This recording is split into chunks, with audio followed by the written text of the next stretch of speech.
Hello दोस्तों, तो जैसा कि अपन अपने यूट्यूब चैनल एग्ज़ाम अप्रोच पे वापस आ चुके हैं। इस बार अपन आइए जानते हैं कि एनसीएल असिस्टेंट फोरमैन 2026 का एग्ज़ाम जिसकी अभी मेरिट लिस्ट आ गई है उसके बारे में समझते हैं कि इसमें क्या रहेगा कंपटीशन और क्या रहेगा इसका कट ऑफ। अपन क्या करेंगे इस वीडियो में, जो मेरिट आई है उसके हिसाब से, सीट के हिसाब से, कैटेगरी के हिसाब से एग्जैक्ट कट ऑफ आपको बताएंगे। ठीक है। हो सकता है इसमें एक आध लड़के का ही अंतर होगा, नंबर का कोई अंतर नहीं है। ठीक है। हो सकता है कोई लड़का ओबीसी का जनरल में सिलेक्ट हो जाए या जनरल से वो सिलेक्ट ना हो, ओबीसी का रिलैक्सेशन के कारण वो अपने ओबीसी में रह जाए। बाकी कट ऑफ में कोई अंतर नहीं जाएगा। इसमें अपन पूरा, मैंने सभी सोर्स से बहुत बहुत मेहनत करके आपके लिए डेटा निकाल लिया है। तो आइए इसको समझते हैं। जैसा कि आपको पता है 9/2/2026 को इसका नोटिफिकेशन आया था। इसमें जो है 270 पदों के लिए ये वैकेंसी आई थी एनसीएल फोरमैन की। इसकी जो क्रूशियल डेट रखी गई थी वो 5/3/2026 रखी गई थी। ठीक है। इनके 16 अप्रैल को एडमिट कार्ड आए, 26 अप्रैल को इसका एग्ज़ाम हुआ। आप लोगों ने एग्ज़ाम दिया, आंसर की भी 3-4 दिन में इसकी आंसर की भी आ गई थी। ठीक है, इसकी आंसर की भी आ चुकी थी। अब वैकेंसी की तो आपको पता है इसमें 3 पोस्ट निकली थी, assistant foreman ENT, assistant foreman mechanical की और असिस्टेंट फोरमैन इलेक्ट्रिकल की। इसकी 14 पोस्ट थी, इसकी 108 पोस्ट थी, इसकी 148 पोस्ट थी। ठीक है। अब देखिए इस पे क्या है, ये मैंने जो डेटा निकाला है आपकी मेरिट लिस्ट को एनालिसिस करके, इस पे एग्जैक्ट डेटा है। और इस पे क्या है कि यूआर की सीट देखिए, असिस्टेंट फोरमैन यहाँ मैंने लिखा है वैकेंसी के नाम, यहाँ मैंने कैटेगरी, ये इनकी सीट जो नोटिफिकेशन में दी हुई थी, ये इनकी सीट, ये इनकी seat, general, EWS, SC, ST, OBC की। ठीक है। इस हिसाब से फिर इनका मैंने कट ऑफ बना दिया है, प्रॉपर कट ऑफ बना दिया कि इतना तो सिलेक्टेड बच्चों का ये कट ऑफ है। याद रखिएगा, ये सिलेक्टेड बच्चों का कट ऑफ रहेगा इतना। इसमें ये डीबी का कट ऑफ नहीं है, डीबी का कट ऑफ तो आपको आ चुकी है उसकी मेरिट लिस्ट के हिसाब से। ये सिलेक्टेड बच्चों का कट ऑफ है। ठीक है। इसमें अपन ये देखें, अभी इसको अपन आके समझते हैं, बहुत डिटेल में समझेंगे।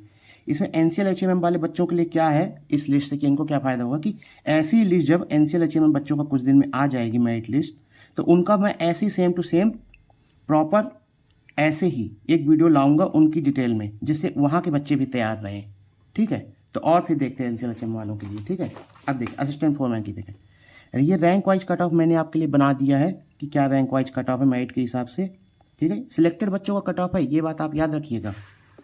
और एक चीज़ और इसमें अपन समझ लेते हैं, अभी इनमें आते हैं, इनको बहुत डिटेल से समझ लेके समझते हैं। अभी इसमें देखिए आपका जो डॉक्यूमेंट वेरिफिकेशन का आया हुआ है वो CTI कैंपस में आपको पहुंचना है, एनसीएल हेडक्वार्टर में। ठीक है। डॉक्यूमेंट आपके जो इनकी क्रूशियल डेट है 5/3/2026 से पहले के होने चाहिए, कैटेगरी सर्टिफिकेट इससे पहले के होने चाहिए, आपकी डिग्री डिप्लोमा का जो पासिंग मार्कशीट है वो सब इससे पहले का होना चाहिए। ठीक है। और अगर किसी का कैटेगरी सर्टिफिकेट दूसरा अपलोड किया था उनने उस समय और वो एक्सपायर हो गया, तो नए फाइनेंशियल इस ईयर के हिसाब से आपको बनवा के उसको साथ में लेके जाना है ओरिजिनल, और साथ में एक एफिडेविट भी लेके जाना है। क्या पता वो मानते हैं उसे कि नहीं मानते, एफिडेविट एक स्टैम्प पेपर में आपको बनवा के लेकर जाना है। ठीक है। ये देखिए अब इनकी डेट, अलग अलग डेट दे दी है इनकी ना, कि असिस्टेंट फोरमैन ईएनटी वाले जो हैं ये 22 तारीख को पहुँचेंगे। ठीक है। इनका एक दिन ही डॉक्यूमेंट वेरिफिकेशन है, तो आप सबको पहुँचना है इस तारीख को, जितने भी मेरिट लिस्ट के नाम हैं जिनके जिनके भी। और मैकेनिकल वालों को क्या है 20, 21, 22, इनका 3 दिन चलेगा डीबी। तो इनकी भी रैंक दी हुई है कि इतनी रैंक से लेके इतनी रैंक तक के बच्चे 20 को आएंगे, फिर इतने से इतने 21 को आएंगे, फिर ये 22 को आएंगे। आपको पहुंचना, किसी कारण से चूकना नहीं है। अगर इन 3 दिनों में से भी अगर किसी कारणवश चूक गए आप, तो अगली डेट को पहुंच जाइए, भले आपका उस दिन का रैंक का नहीं था, पर इन 3 डेट के अंदर। ऐसे ही इलेक्ट्रिकल वालों का क्या है 17, 19, 20 तारीख को इनका रखा गया है। ठीक है। आपको इन 3 दिन में इनका पहुंचना है, इनके बच्चे पहुंचेंगे। अब देखिए अब अपन आ जाते हैं यहाँ पे। ठीक है। तो देखिए मैंने जो मेरिट आई थी, ये रही आपकी मेरिट, मैं आपको दिखा देता हूँ दोस्तों।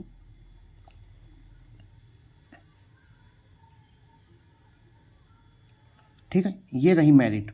तो जैसे कि ये एनसीएल की साइट्स की PDF है। ठीक है। आपको दिख पा रहा होगा, थोड़ा जूम करके देख लीजिएगा क्लियर करके।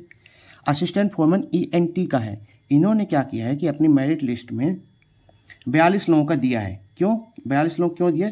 इनकी जो पोस्ट थी 14 पोस्ट की आई थी, ये आप यहाँ पे देख पा रहे हैं। तो इन्होंने 3 गुना लगभग 42 लोगों का दिया है। लास्ट DB वाले बच्चे को बुलाया गया, 57 नंबर जिसके हैं। ठीक है। अभी मैं बताऊँगा इनमें से भी किसका फाइनल सिलेक्शन है।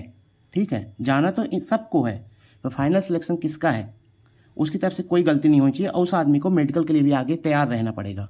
अभी मैं आपको बताऊंगा, ठीक है। ये इनका हो गया, अपन इनको बैक करते हैं। ये देखिए, फिर ये मैकेनिकल वालों का हो गया। इनको कितने बच्चों को बुलाया है इसमें आप देखिए, सबसे लास्ट बच्चे को जो बुलाया है ये बुलाया है 324वें नंबर, है ना, 53 नंबर है जिसका, उसको भी बुलाया हुआ है, ठीक। इनकी पोस्ट कितनी थी, मैकेनिकल वालों की पोस्ट थी, आप ये देखिए 108 पोस्ट है यहाँ इनकी, ठीक है। तो इनका भी 3 गुना लगभग कितने लोगों को बुलाया है, और दिखाता हूँ मैं आपको। ये रहा इलेक्ट्रिकल वालों का, ठीक है, असिस्टेंट फोरमैन इलेक्ट्रिकल, यहाँ पे आप देख पा रहे हैं। इनमें बच्चों को जो लास्ट बुलाया है, थोड़ा नीचे आते हैं अपन, 63 नंबर है जिसके, ये देखिए, ये आपको मैं थोड़ा जूम, इसमें जूम नहीं हो रहा मैं आपको, हाँ ये देखिए 63 नंबर को बुलाया हुआ है। इनकी रैंक थी 444, क्यों, क्योंकि इनकी पोस्ट 148 थी, ठीक है, यहाँ आप देख पा रहे हैं जैसा। चलो तो अब मैं आपको इनका प्रॉपर बुलाता हूँ, जाना तो इन सबको। अब इसमें से फाइनल सिलेक्शन देखिए, मैंने बहुत मेहनत करके आपके लिए निकाला है, ठीक है। इसको अपन बंद कर देते हैं। हाँ देखिए, तो आप देखिए यूआर के असिस्टेंट फोरमैन ईएनटी का अपन सबसे पहले देख रहे हैं। इनका जो मेरिट बनेगी, यूआर का कट ऑफ 76 नंबर है, ठीक है, जाएगा ये 76, ये फाइनल सिलेक्शन का कट ऑफ है। ईडब्ल्यूएस का 74 कट ऑफ रहेगा, ठीक है, फाइनल सिलेक्शन जिसके भी नंबर इतने। 68 कट ऑफ रहेगा एससी का, एसटी की कोई सीट नहीं थी तो इनका कुछ भी नहीं है ना। और इनके कोई बच्चे जनरल की सीट पे गए भी नहीं हैं, ना इतने नंबर लाए, इसलिए इनका नील, ठीक है। अगर इनका कोई बच्चा जनरल की सीट या 8 रैंक तक आ जाता तो एसटी का मैं एक कट ऑफ बता पाता, पर इनका कोई बच्चा उसमें भी नहीं है और इनकी कोई सीट भी नहीं थी। और ये ओबीसी कट ऑफ देखिए 73, ठीक है, 3 सीट थी सिर्फ ओबीसी की, ठीक है, ये 73 फाइनल बच्चे का। अब देखिए जिस भी क्या बोलते हैं ओबीसी कैंडिडेट 73 नंबर रहे होंगे उसका सिलेक्शन होगा। अब एक चीज़ मैं और बताता हूँ, अगर इन नंबरों में क्या है अभी अपन बताता हूँ मैं, थोड़ा ये देखिए मैकेनिकल वालों का देखिए, 46 इनका जनरल की सीट थी, 83 कट ऑफ इनका रहेगा, ईडब्ल्यूएस का 80 रहेगा, एससी का 78 रहेगा, और एसटी का इनकी सीट थी 5, इनका 75, और ओबीसी का 26 सीट थी, इनका रहेगा 81, ठीक है। और असिस्टेंट फोरमैन इलेक्ट्रिकल का देखिए 62 सीट इनकी जनरल की थी, 87 इनका जाएगा, 14 सीट ईडब्ल्यूएस की थी, 85 इनका जा रहा है, एससी का 28 सीट थी, इनका 82 जाएगा, एसटी का 7 सीट थी, इनका 78 जाएगा, और ओबीसी की 37 थी, इनका 86 जाएगा, ठीक है। मतलब जनरल और ओबीसी में 1 नंबर का अंतर है इसमें।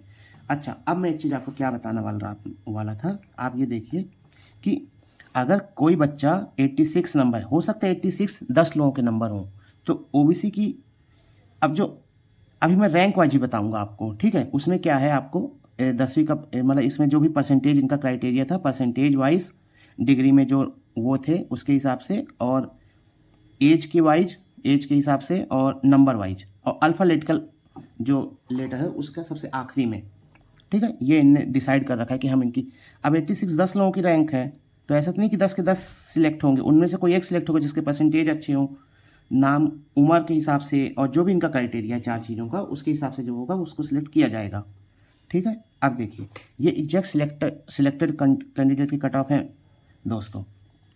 इसमें भी ये हो सकता है कि इसमें जनरल का कट ऑफ जो है थोड़ा नीचे जा सकता है, ठीक है।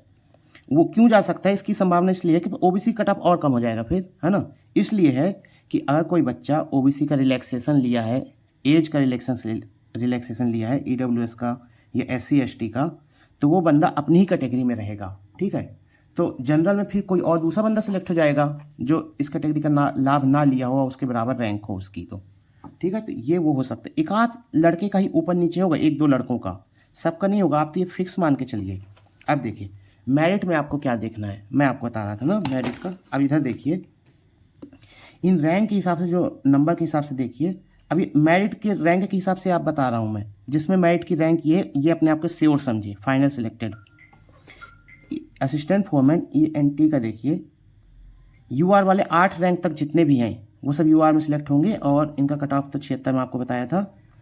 8 रैंक तक वाला आपको पूरी तरह से सेफ समझे, हो सकता है एक आध और आदमी इसमें आ जाए, कोई ओबीसी का एज रिलैक्सेशन के कारण इससे बाहर निकल जाए, ठीक है। तो आप ये ध्यान रखिए। ईडब्ल्यूएस का देखिए 12 रैंक तक के बच्चे, 35 रैंक तक के SC ST का कोई वो नहीं है, OBC का 16 रैंक तक के बच्चे, ठीक है। ऐसे ही मैकेनिकल के देखिए 46 रैंक तक, मेरिट लिस्ट की रैंक की बात हो रही है यहाँ पे, 148 रैंक तक, 220 रैंक तक, और ST का 270 रैंक, OBC का 83 रैंक तक, ठीक है। ऐसे असिस्टेंट फोरमैन इलेक्ट्रिकल के देखिए UR वाले 62 रैंक तक, EWS वाले 169 रैंक तक, SC का कोई है और उसकी रैंक 303 के अंदर है तो वो हो गया 390, कोई ST का बच्चा है और उसकी रैंक 390 के अंदर है तो ये हो गया, और OBC का कोई बच्चा है और 119 रैंक के अंदर है तो वो हो गया, ठीक है।